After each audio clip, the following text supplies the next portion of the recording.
Let me just start the recording. Okay, so week 13, BIM 1040. So just talking about the quizzes. Remember, the quizzes are only worth 25% of the total grade, and the week 11 quiz is only 25% of the 25%.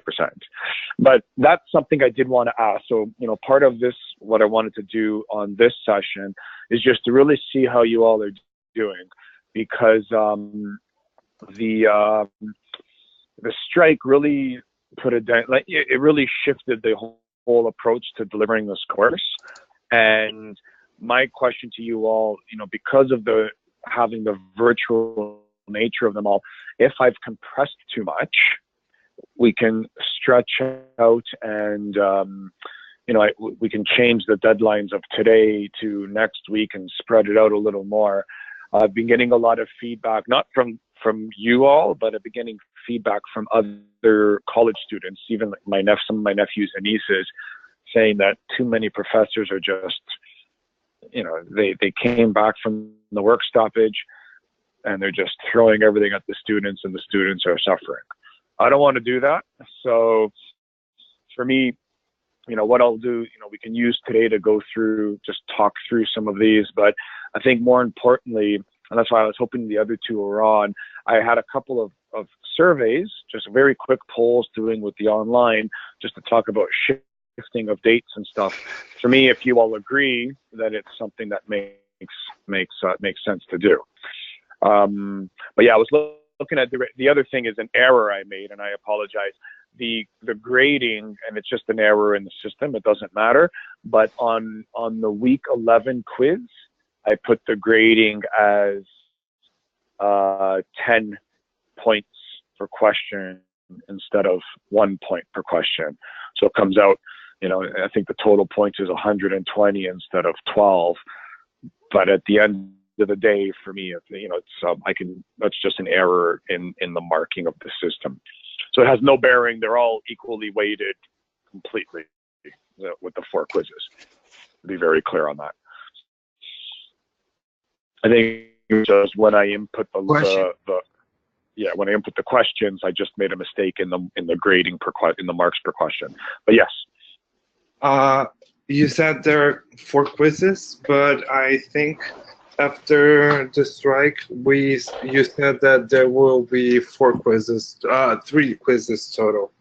I don't know. 3 assignments. So the quizzes, yeah. So because these quizzes, and I always forget, I think that's 11 questions and that's 12 questions. So the idea is to watch the video, take the quiz, watch the video, take that quiz. But I removed the assignment from week 12. So we just have, again, this lingering assignment, which is now, you could see I shifted the assignments to be 33% each, and I removed the week 12 assignment because it would have been fair to have thrown in another assignment. So that was the adjustment I made here. So if we look at, this hasn't changed. So assignments are still 30%, quizzes 25%. But the difference really is just that breakdown of the assignments themselves. So no new assignment was introduced after last week. And we're working towards this presentation where I do want to talk about the scheduling. Well, with the others not here now, I guess, why don't I just proceed with the polls, and,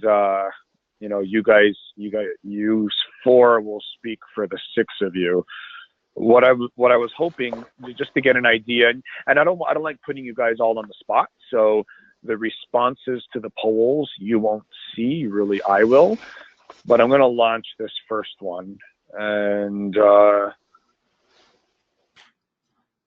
okay, so you should be seeing a question about should I extend the quizzes for weeks 9 and 11.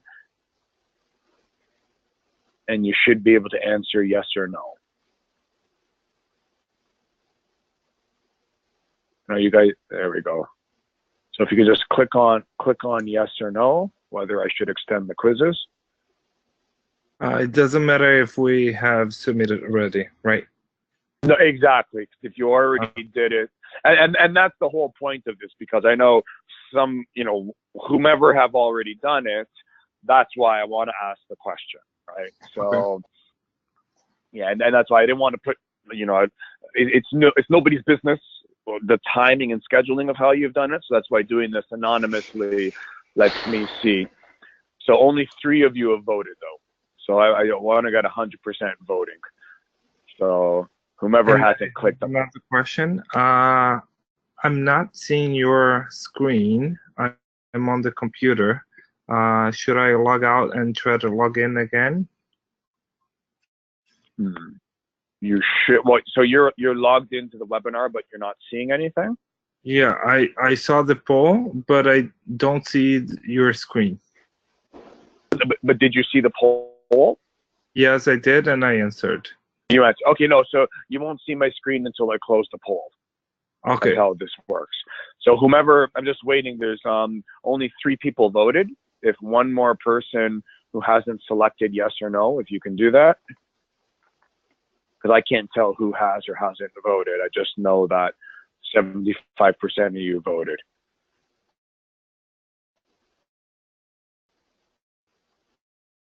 So whoever hasn't voted,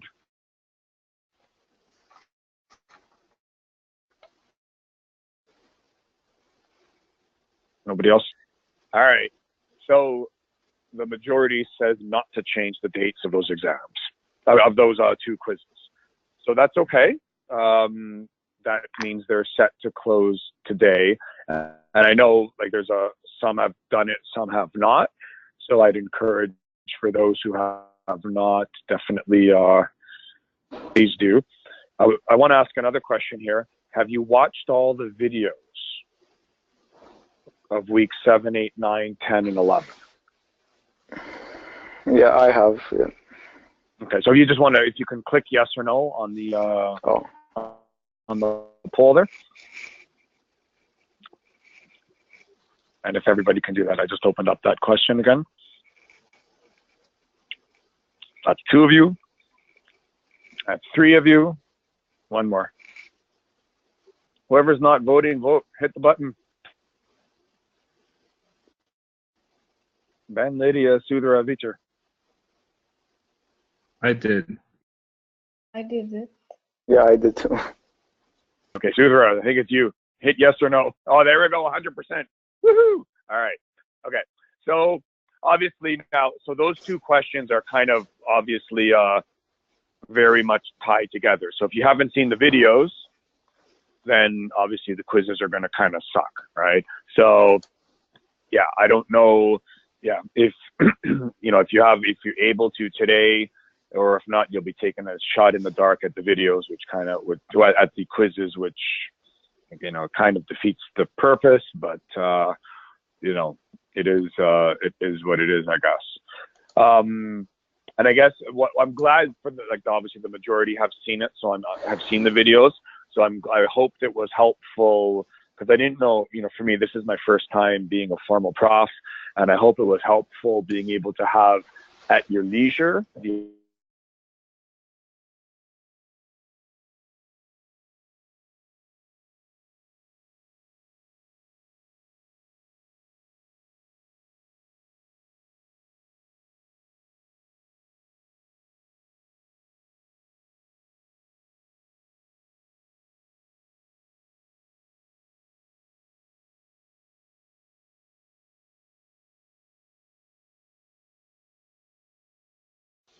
and obviously my comment. Okay, there we go. That was pretty that was pretty quick. All right, so we're going to extend it. That's 100% done. Okay, so that was actually rather easy. So let's talk. You never know. Well, because here's the reason I'm doing it this way is, and I can't remember if anybody have submitted it or not, but if somebody put a lot of effort to try to meet the deadline, and I've had this happen when I was in school. You go to class, everybody says, let's extend it, the prof extends it, and then you're sitting there saying, oh, but I stayed up all night, so I wanted to avoid anything of that nature. So let's do this live here. What date would make sense. And you guys being aware of any of the other assignments that you have in place. Like, are we thinking maybe another week? Put it to the 8th? Sounds good. Okay, I'm fine with that. Any objections to December 8th? Nope. No. Okay. Let's do that then. We'll set it to the 8th. And for the two that are not on, please, if you want to, feel free to just let them know. And I'll post an announcement definitely stating that we made that change. So December 8th by midnight. So let me hit that. And that's now cast in stone. You can see, Ben, that's why I didn't want to reply. I wanted to make sure it was all as democratic as possible, but I feel better that way. So that's good. Now, the other two are, let's talk about this. So now we set that for the 8th. I'll bet you anything this will be, I think I know where this question will go. The final presentation. Are we comfortable doing it on the 8th? Yes or no, and push it to one of those latter Fridays. And this would be the final group presentation. So give that some thought and let me know. So far, one vote's in.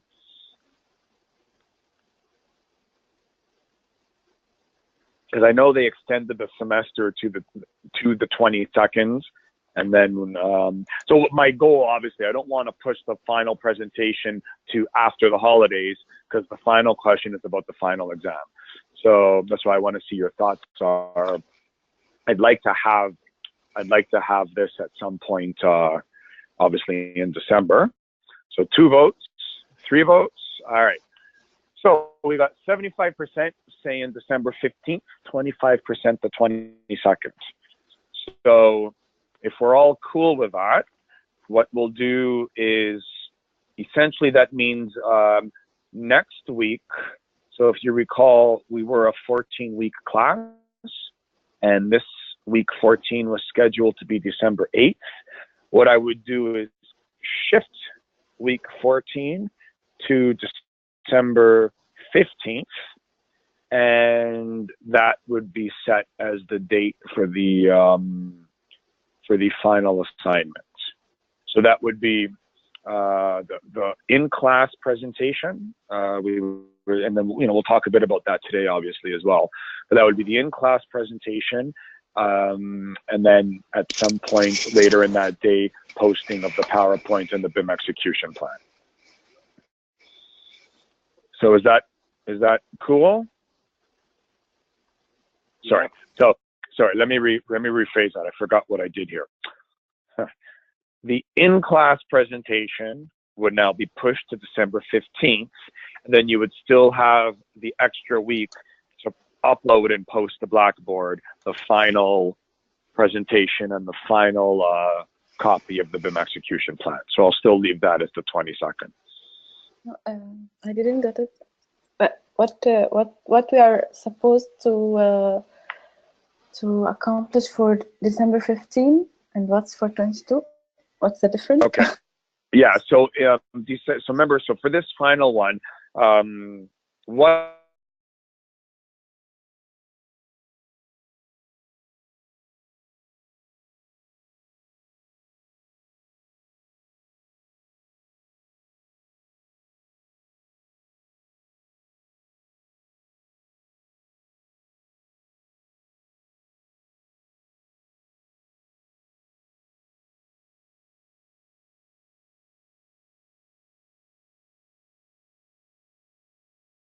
open from December 8th through to January 12th, and it's at your leisure to complete, in and amongst everything else.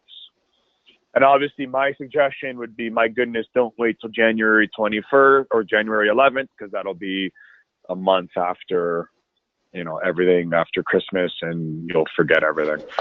But my philosophy is give you as much time as you need, not burden you, not throw you into a single time to do it.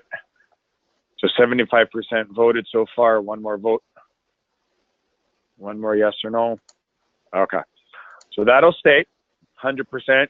So next Friday, which is December 8th, I will open the final exam, and it'll stay open until the 12th of January, and it's at your leisure to complete.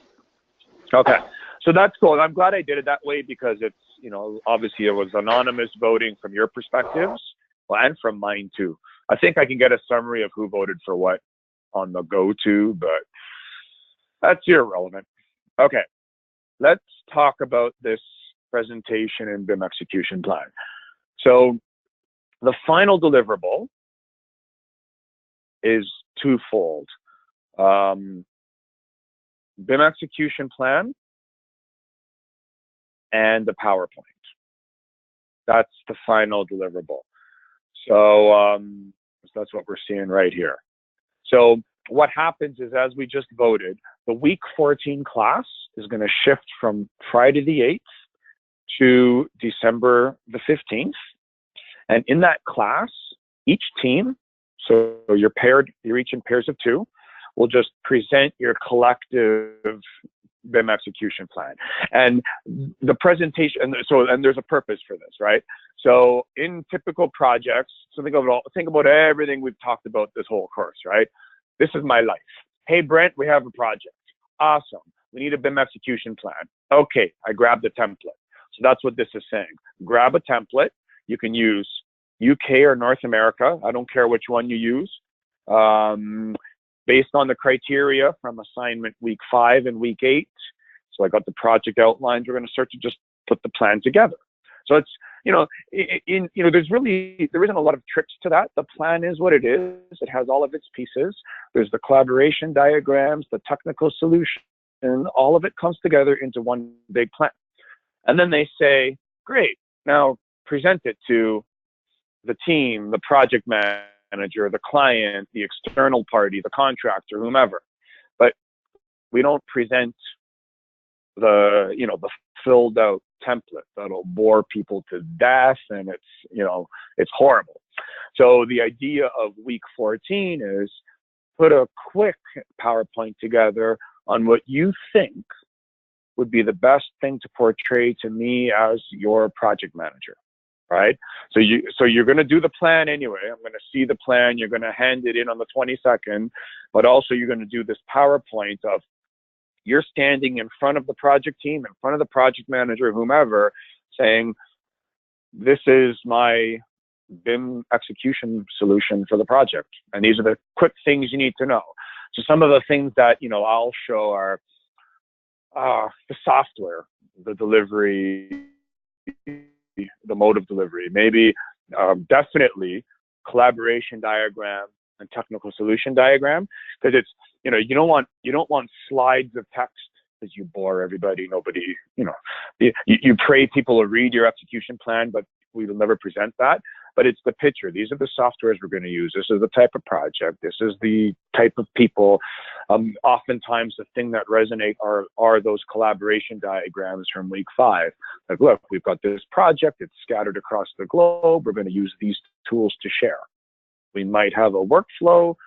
So it's those types of things that you would present as part of the week 14 class. And again, I don't want to, I promise you, it's not like there's no trick to this. It really is trying to put to the test you as a BIM coordinator when, you get that first job and you're just thrown into this and you'll be told to present, and it may resonate. The presentation may be too much. But at the end of the day, it'll be your first stab of it. And technically, I don't want to say there's no right or wrong, but for me, this is just a piece of that overall solution. The oral presentation, what you choose to show in the PowerPoint, and then what you how you just assemble the final BIM execution plan. Does that make sense, Lydia? Yeah. Yeah. Thank Okay. you. And for me, the other critical test with this whole thing is, you know, the forcing of the teamwork, right? I could have very easily made it an individual assignment, right? You all, you know, six quick presentations, but it's that real world. You know, you pick any project, and I'm thinking an IBI group, the bulk of those case studies that I went through, I want to say 80 to 90% of them involved an external entity, and I had to work with somebody, right? Even if it's just convincing we're all gonna put our Revit models in C4R, or we're all gonna use Revit 2017 instead of 15, or, you know, how are we gonna share or reference in the civil data? Whatever it is, there's always something where it's not just Brent's solution.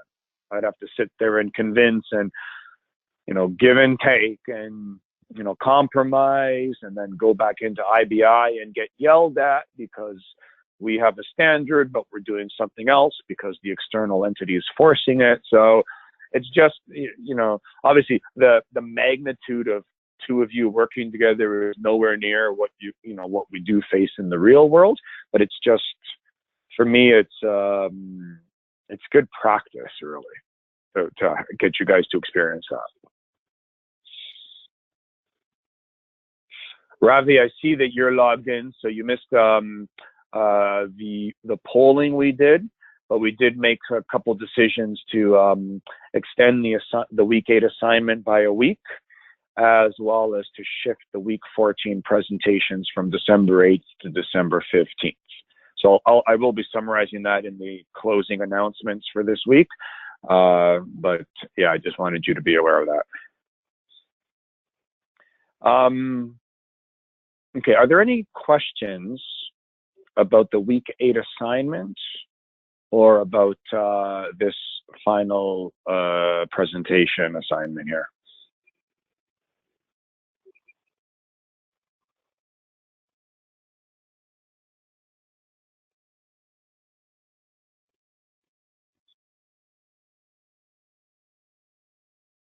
Okay. You guys are quite a quiet group sometimes. I love it, but that's cool. Okay.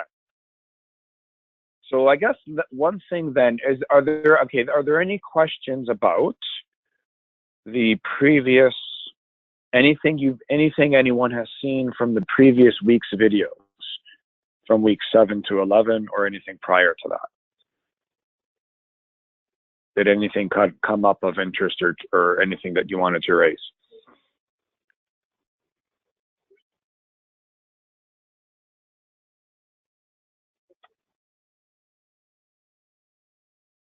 No questions. That means it was all clear. That's awesome. Actually, I can't remember it was in which week, but there's the asset management system. I'm somehow confused about it. I don't have a specific question, but okay. Oh, that's cool. Yeah, and I can't remember, which one it was, where it was scattered. But I know I did a project case study about it. But when I talked about defining the technical solution, that was something where I said, there could be that workflow where, if we're modeling, building, I remember everything could be a building, a plant, or a linear infrastructure, and you have a client that says, we are going to use the asset data. We're going to use the model for something. So an asset management system is essentially, it's a computerized or a digitized management system for data particular to the components or particular components from a model. So I assume you're all sitting in a building. So I'm in my basement right now. I could have an asset management system about my exercise bike, my TV, maybe my gas fireplace, all of the components that require some sort of maintenance or operation. I'd have logged in an asset management system. And in that system, I may have the shop drawings, the owner's operation manual, some maintenance schedule, etc. So that's a typical management system. In the BIM world, we say, well, since we have this virtual representation, why can't we fuse that into the management system? So what we've done at IBI Group, as an example, is you go and click on the exercise bike, the fireplace. I can bring up that visual of the model, and I can see it where it exists, what it looks like, and still have the connection to all the asset data. Comes in handy. Imagine a road, for example, and let's say I had a backflow valve, preventer valve at the bottom of a sewer, and the valve had a tag number, and I click on that valve in the model, and it shows me where it is, and I have to go and replace a part, but I can see it and then realize, oh, wait a minute, it's underground. I need to be lowered down, so I better coordinate bringing harnesses and proper equipment. The sewer's in the middle of the street, so I've got to get permits and close the road, and I can actually plan all the maintenance before I actually go and do it. Similar concept could be, I need to change a light bulb. Very simple, right? And I've seen so many instances in buildings with high ceilings, whether it's a treatment plant or even just you walk in the entrance of a new building and it's got a 5-story high ceiling and a light way at the top. So I show up with the new light bulb. I don't have a ladder. Or I show up with a ladder, but really I need a scissor lift. So the idea with the fusion of BIM with asset management is I'll click the item, see where it is, help me to plan and schedule, have access to all the digital data, and allow me to function accordingly. And then in the legal weeks, I said, how wonderful does that sound? Now, what does that mean for me, the architect? You're going to now use my model and depend on my model for everything I just said. Are you going to hold me accountable for that? Am I going to be liable? Should I be afraid of legal consequences? How do I deliver my digital model to you, the owner, without being afraid? And how do we mitigate all of that? And these questions come up all the time. It's like a never-ending scenario with that. So, from the BIM coordinator perspective, I know that's a lot of stuff for us to deal with, but I think the gist, the main point of the message is, if we know it has to be dealt with, my question would be, hey, owner, what assets are you interested in? And I always use the example, are you interested in the paint on the wall? And they laugh, ha, ha, ha, no. Then what? And then they stop, think, and they tell us. And then we just make sure it's in the model. And once something's in the model, you have that potential, right? Okay. Does that make sense? Yeah, thank you. Okay. So in one of the assignments, actually, I think in assignment 8, I say there's a turnover of asset data, right? So that's that whole designing a technical solution. BIM coordinators, we won't have a clue. And I'll be perfectly honest with you. We'll be lucky if we find out at the front end of a project that the owner is interested in the information. That's a good project, right? Usually you find out, oh, hey, the owner wants a model or a piece of data or a spreadsheet. And it's often a spreadsheet. So it's just a matter of knowing what has to be in there. The workflow is easy, right? You're in Revit. Like if it's a Revit project, make a schedule of those assets. You can export to Excel. You can export to Access. You can export to whatever. There's the data, right? The point is, great, make a schedule. How? What do you put in it? Which are the assets? That's the fun part. And that's all in this deliverable requirements and defining a technical solution, right? I want to say maybe 80 times out of 100, so 80% of the time, your deliverable requirements are incredibly simplistic. PDFs plus CAD, and the biggest challenge is getting from the BIM model to CAD, AutoCAD or MicroStation. 20% of the time, and I'm making these numbers up, but that's what it in my experience, that's what it feels like. 20% of the time, there's more to it. And it usually shows up when a contractor, so on a design build project or a P3, where the contractor is driving for more information. And then there's, on a P3 project, that association with the owner as part of the whole entire thing. Yeah. So just quickly, when we look at that progression, from where we started to where we are today, right? And we talked about that BIM a conceptual overview. The whole point of that week, if I could define it in a sentence, was to really debunk the BIM myths.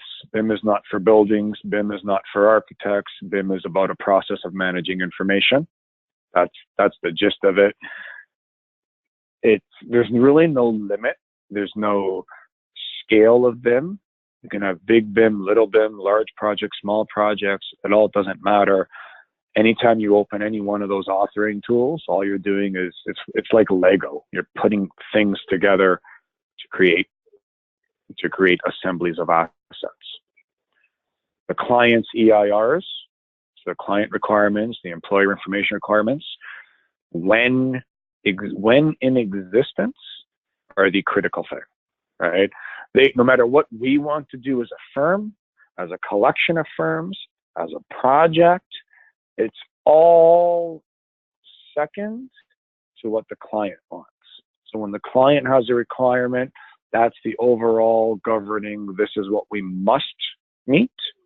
And then everything else is added value, benefits, increasing efficiency, just doing things in a better way, in an innovative way. All of the other things that influence, but the client requirements we will have to 100% meet. The BIM execution plan, that's our Bible. So that defines what we're BIMing and why we're BIMing it. And obviously that is the framework for this last in-class presentation and the final assignment. So that is bringing together all of the information about the project, how we're going to do the BIM, why we're going to do it. We talked about the two different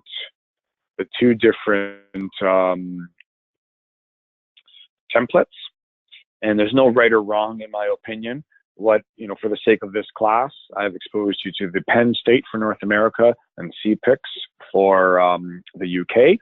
What IBI did is we have actually an IBI BIM execution plan where we took bits from the UK that weren't in Penn State and vice versa, and we kind of fused it all together. For me, the more information, the better.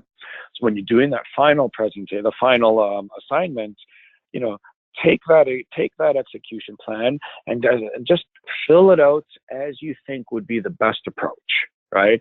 Don't worry about, should I put this information in? If there's potential for it, do it. Just for fun. So this is the Eglinton project, and I don't mind pulling this up here as. So 219 pages. And this was something where, it's a fusion of a legacy CAD manual built in with a BIM execution plan. And it has all the pieces of Penn State, but it had to go into, we had particulars about managing Revit. We had particulars about meeting a very rigid CAD standard. And, just going through this, a lot of the typical things, project context, project information,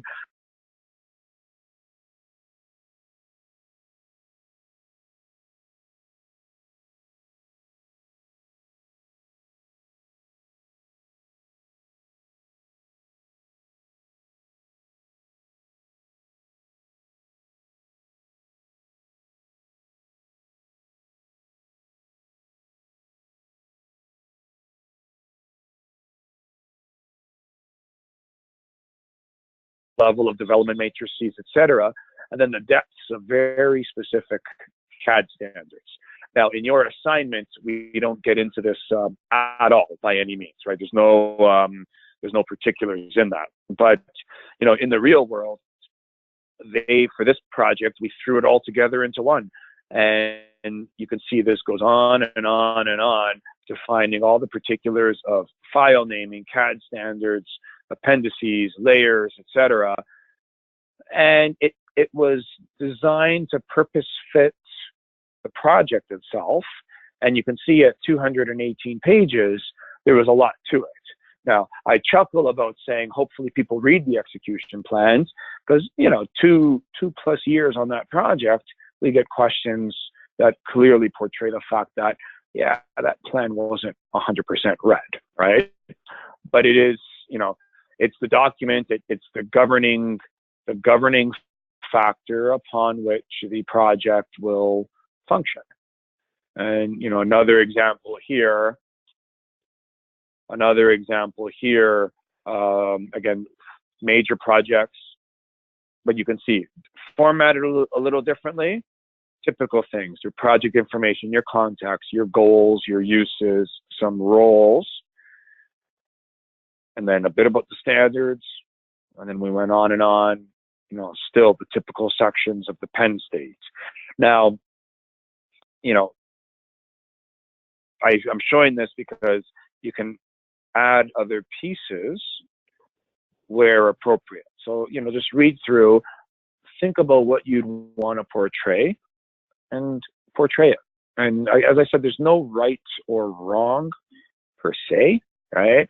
You know, when I look at these, some of these are in different format, but like this talked about how to do interactive workspaces. It was something that was particular for this project, and yeah, it worked out.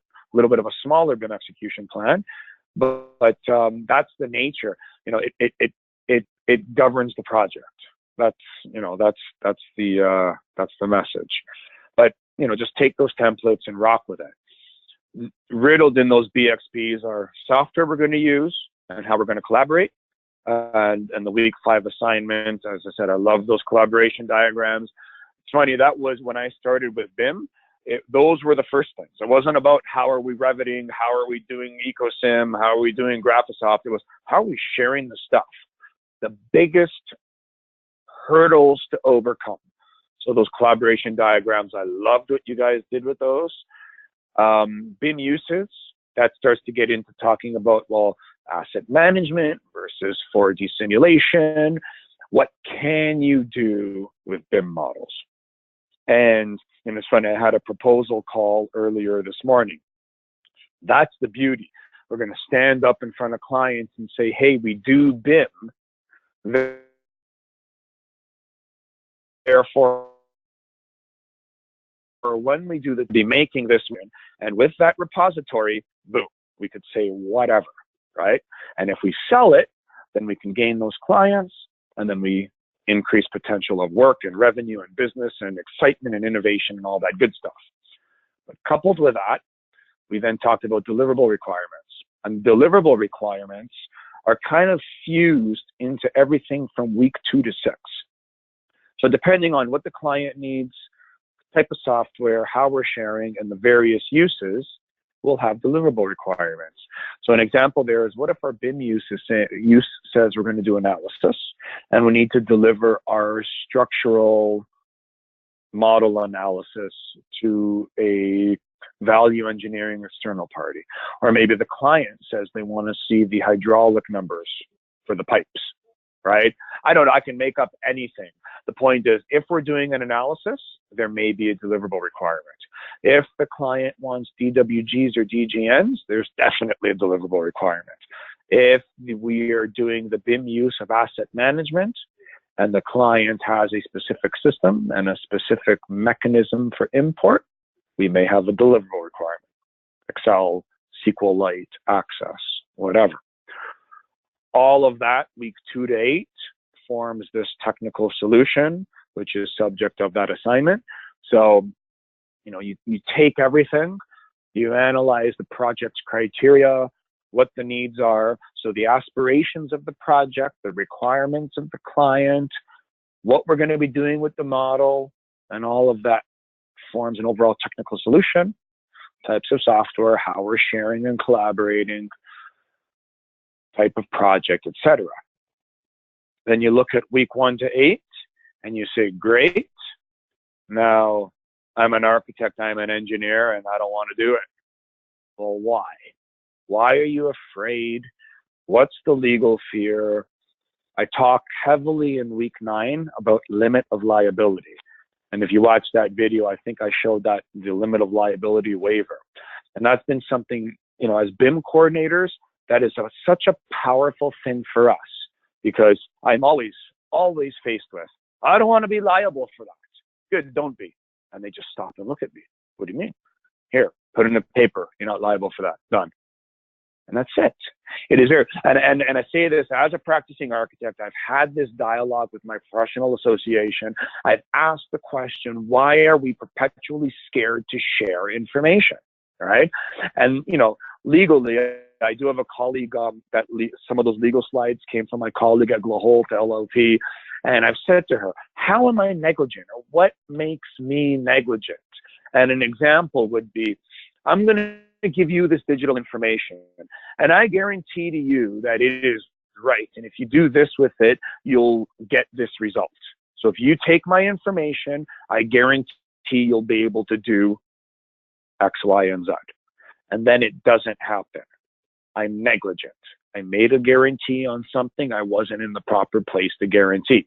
Example, hey, Mr. Contractor, take my model. I guarantee you the concrete volume will be 10,000 cubic meters. And the contractor says, all right, order 10,000 cubic meters. Gets delivered to site. He really needed 15,000, or he only needed 2,000, and he has an extra 8. Mr. Architect, you guaranteed it. I would be negligent. So as an architect, I never guarantee, I never make definitive statements. And when I give my digital data that I'm not professionally sealing, I include a limit of liability waiver saying this model was designed solely for these purposes. And we list them. And then what's delivered is my form of contract, which is usually my drawings and my specs. Design drawings convey design intent. They do not outline means and methods. And that's a very critical thing, because in the world of BIM, we're often faced with, hey, give us an LOD 350 model instead of a 300. And you stand back and say, well, should we do that? Revit can do it, right? And the example, beam sits on column. I think I used that in those weeks. Very easy. You model the beam, you model the column, you put the beam on the column. Simple, right? You can actually model the connection. Is it a weld? Is it a bolt? You can start to do that. But as an engineer, structural engineer, that's a shop drawing item. That's done by a manufacturer, not by me. So when I'm asked for an LOD 350 model, I say no. I am a designer. That leads into this BIM contract appendix that I talked about in week 9. And that IBC contract appendix is a very powerful thing, because it says, our standard contracts say, hey, architect, hey, engineer, if you're doing BIM, attach this contract appendix. And then you read the appendix, and it says, we all say we're going to share information. Easy. No rubbish. Yet, the architect's model is going to only have the components the architect is modeling. Same with the structural engineer, mechanical engineer,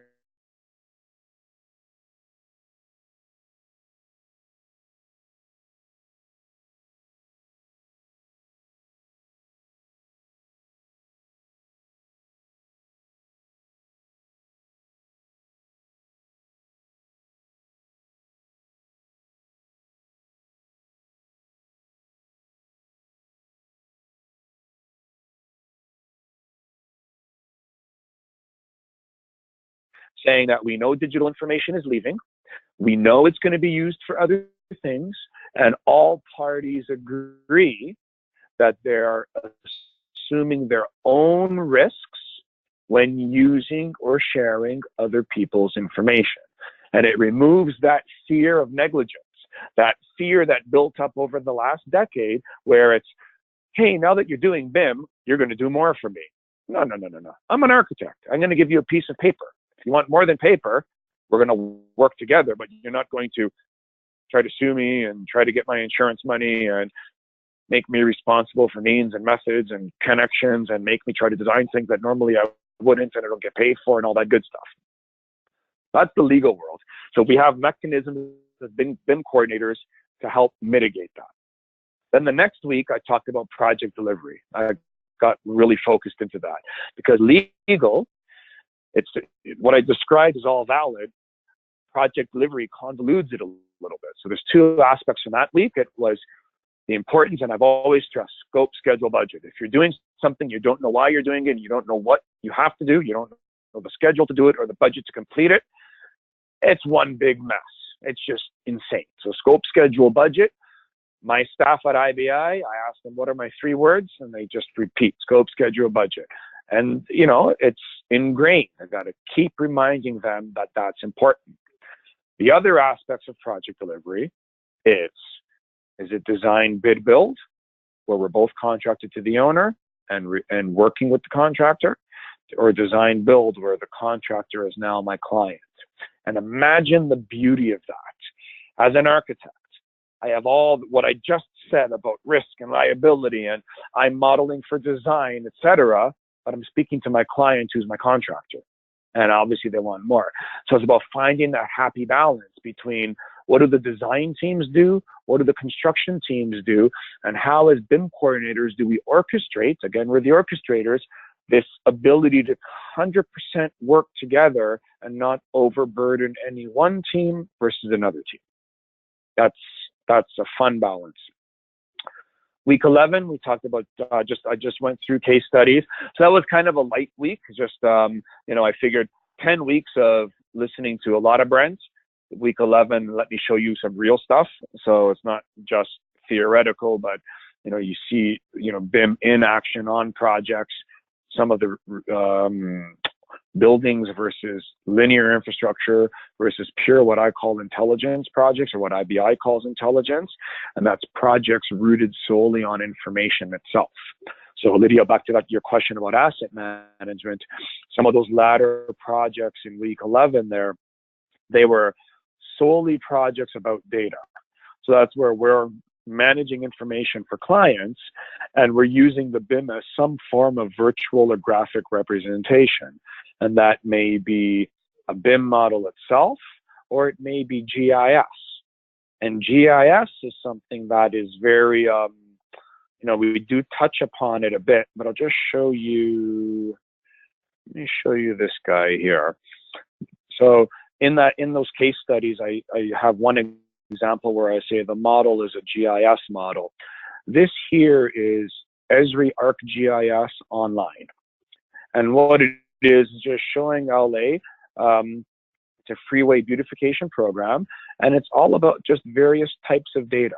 And it's meant to be an interactive map, so you're able to actually touch and identify certain pieces of information. Let me scroll down here. And then you can start to see what in GIS, it's all about data layers, okay? And from the data layer, sorry, let me minimize this so I can see what I'm pressing here. So from a data layer perspective, you're able to, the idea that you're interacting with information.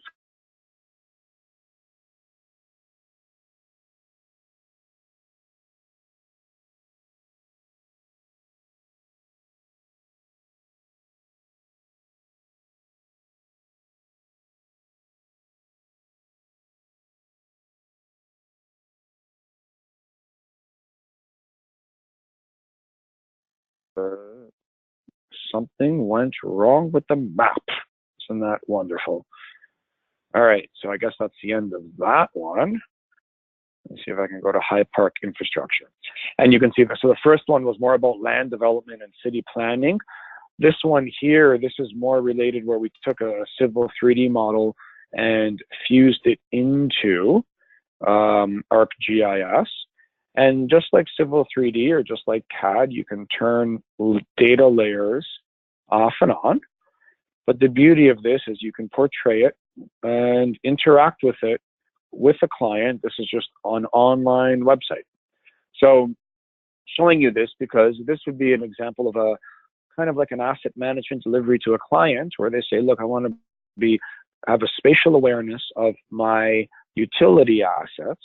where they are, how they run, and then a specific list of data that they want to be able to interact with, and we're governed to manage and update the information as required. So again, this is as much BIM as anything else, really, right? It's all, remember, the week one, BIM is nothing but a process of managing information, and GIS is huge with that.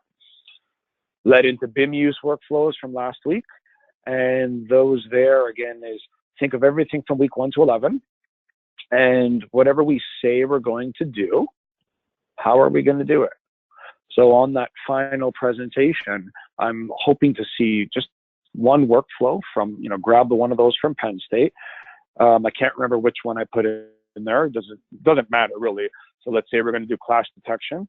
What's the workflow to do that? What are the inputs and outputs?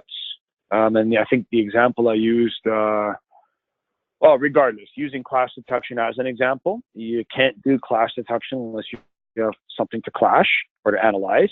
So you need design models, and there'll be a process to check. You might do it in some software, hint, like Navisworks, Navigator, Solibri. Then you're going to get clashes. What are you going to do with the clashes? You're going to output them to some interested parties, engineers, architects, identify the clashes, and hopefully resolve them. And then check over and over and over and over throughout the course of the entire project. And there you have your clash detection workflow. And anywhere, and that's what I say, sometimes a lot of people look at those workflow diagrams and get so bogged down and say, oh my God, this BIM stuff is overly complicated and insane. And then we sit back and say, okay, just, relax and think about what we're going to do. And I always say, boil it down to what are the main reasons why we BIM? And that always goes back to week 1. I always say those base BIM uses: design authoring, visualization, and design review. And I just say, take those 3. Every project, so hints for this workflows, every project has design authoring, visualization, and design review. How are we going to do it? And just talk through, what are we going to do? And design authoring is often, well, we're going to model and make drawings. Yep. And how often are we going to do that? Well, we're going to do it at the various phases, 30, 60, 90, 100. What do I need to model? Well, I need some base information, maybe some surveying, etc. Yep, rock on. They just listed me inputs, and at each milestone, what are you going to do? Deliver drawings. You just gave me outputs, and there's a workflow, right? Design review, what are you going to do? I'm going to take the models, I'm going to pull them into Navisworks, and I'm going to review. Great. Well, there's an input of I need models, and there's a process of I'm going to have a design review model, do a walkthrough, probably collect some comments, and feed it back to designers. That's a workflow. And once I do those conversations, people sit back and say, oh, that's what a BIM workflow is. Then they say, well, why do those workflow diagrams have to look so complex? And I say, fair enough. They do look complex. That's why in IBI, we've tried to color code them and do some funky things, but that's all they are. So they look so intimidating, and I know they do, but at the end of the day, it's, hey, if you say you're going to do something, tell me verbally how you're going to do it, and now draw me a picture, and that's it. We get a picture, and that brings us to today. So we've got week 13, which is what we're doing right now, and then we decided for week 14 that we're going to shift to 2 weeks from today. So with that, my weekly babble is over. Any questions, comments, or final thoughts?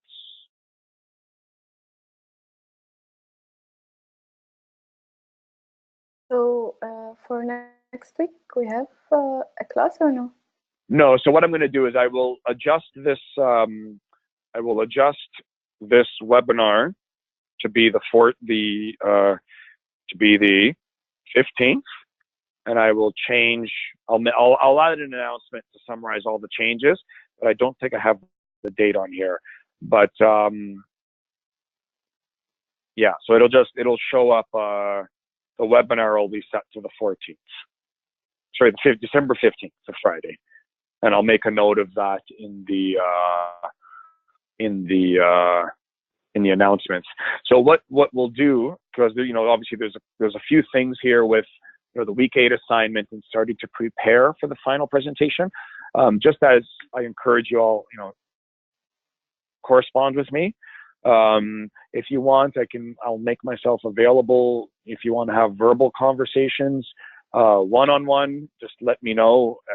Really anytime, doesn't matter. So it doesn't have to be during this time next week, but anytime throughout the coming 2 weeks, email me, phone me, or email me. And if you want to speak verbally with me in the email, say, hey, let's just set a time to have a quick chat, and I will schedule something.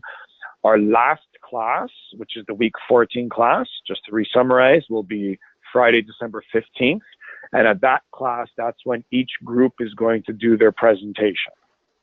So that's why I want to give it a good 2 weeks. Week 8 is the new deadline for oh my goodness, I apologize. December 8th is the new deadline for the week 8 assignment. December 15th, we're doing the in-class for the final presentation, so the PowerPoint. December 22nd, you have to upload to Blackboard the presentation plus the BIM execution plan, and the final exam will be open at your leisure from December 8th to January, whatever it is, 12th. And I promise, with everything submitted in these weeks, by the end of the Christmas holidays, because I won't have time afterwards, I'll have all the grading done of the assignments, and the quizzes are auto-graded as you do them, the quizzes and the exams. And I think that's it.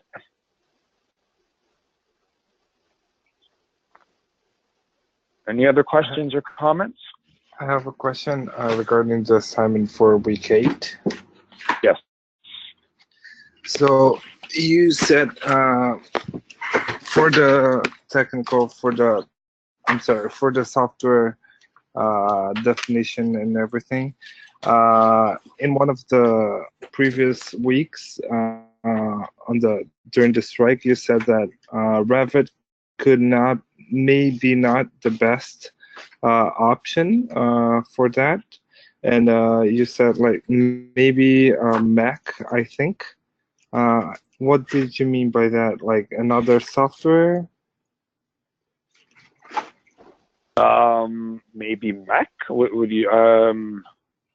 Yeah, I think you said something on the presentation, and I understood that Mac software. So I researched it, and I thought maybe you were referring to Vectorworks, but I wasn't sure about that.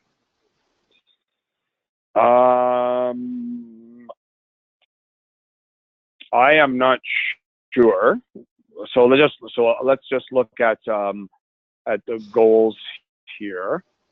So do you recall, or I guess, okay. So looking at the deliverable requirements. So I'm not sure what I got without rewatching the video, right? But a couple things here.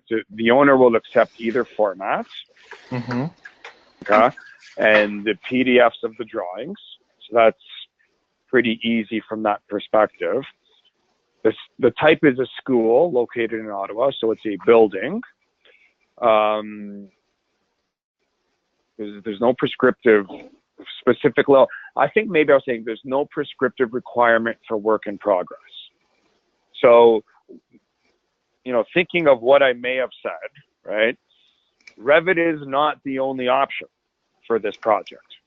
And that's a very critical thing to note, right? So it is a school located in Ottawa, but notice the disciplines. Maybe that's what I was saying also. So you have architecture, interior design, structural, mechanical, electrical, plumbing. These are all, if you will, your buildings. So very typical, you could say, yes, Brent, Revit will work for those. 2 thumbs up, Revit will work for those, right? I have no disputing.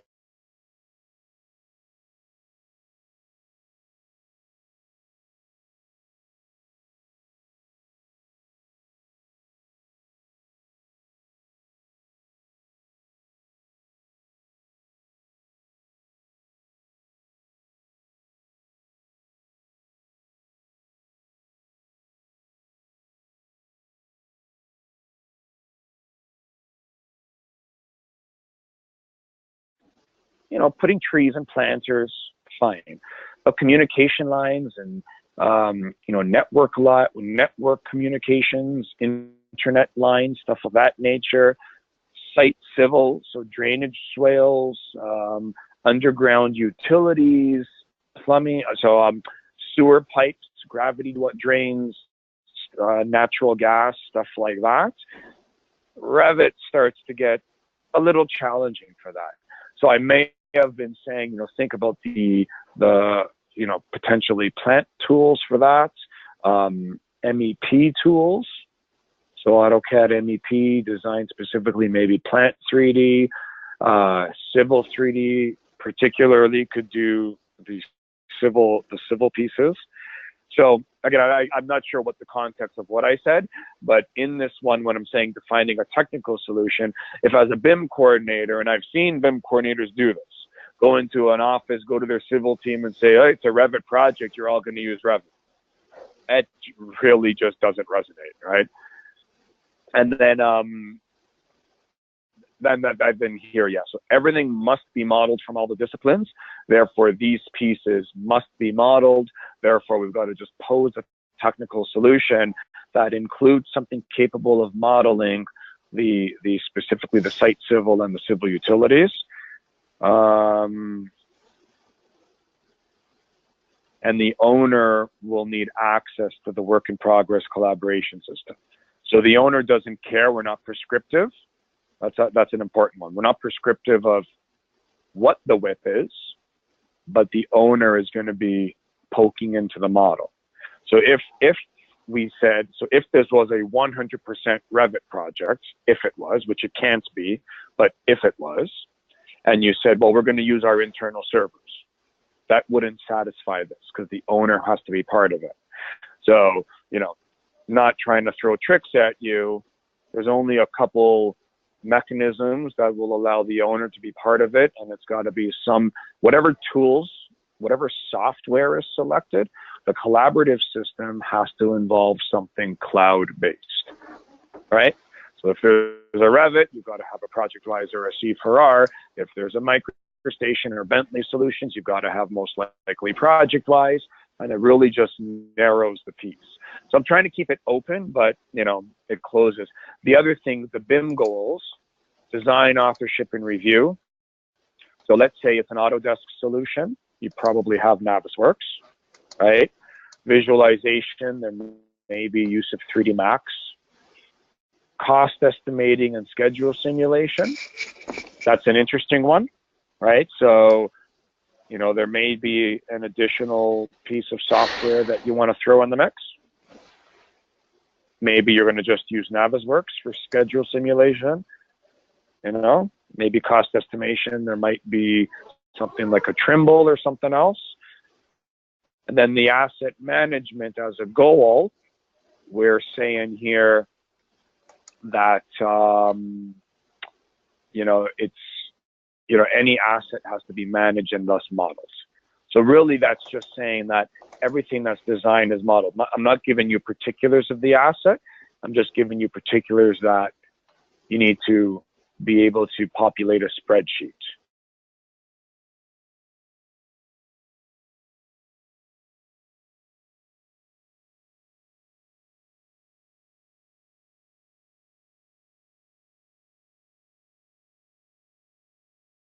Is similar to the week 5, you're painting a picture, right? So it's similar in that concept, painting the picture, showing all of these pieces to a project manager to say, look, here's the criteria, here's how it'll all, here's the picture. And in the, I think the project case study, the last one, I think I said, so right at the end of that one, I showed that treatment plant project, and I kind of painted that picture of how we did that Las Vegas project, which was kind of one of my favorite projects. Cool.